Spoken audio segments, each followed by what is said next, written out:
Okay, so I have poured and prepped my resin and stirred it for 3 to 4 minutes.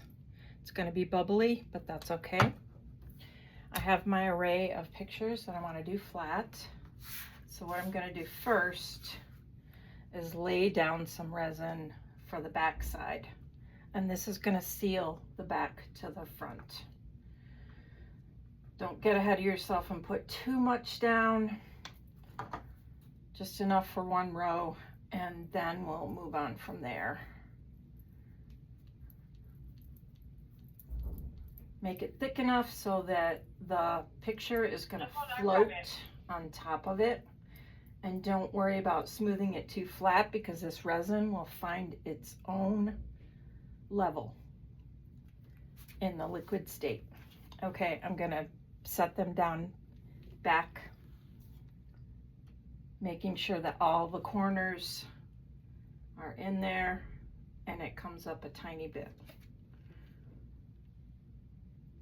And maybe to avoid bubbles, do it like you would put a new screen on your cell phone and start from one edge and work away from that. I think 3 is probably going to be good for this top row. Then I'm going to do another 3, and I have more to put on another sheet. I don't want to crowd them.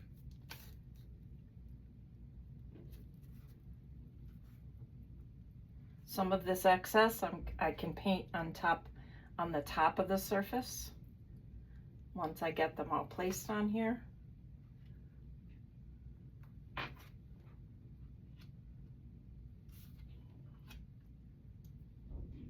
And make sure that your corners are all covered.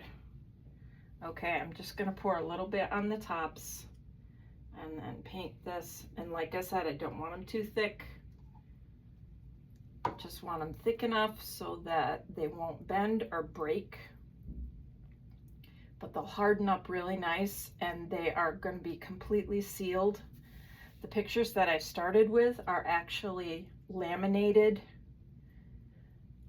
If you don't laminate your paper that you're going to be setting in the resin,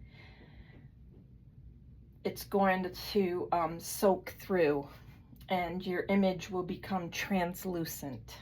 So unless you want it to be translucent, remember to laminate your images first. All right, I'm going to finish this up and then show you a couple other molds that I have worked with in the past that are really helpful for other projects. Just gotta smooth it around. Like I said, you don't have to get real fancy with it. Just make sure that there's no gaps.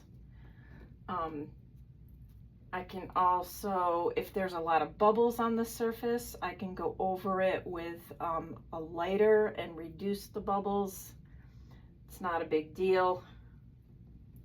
It just helps it to be more smoother on the surface.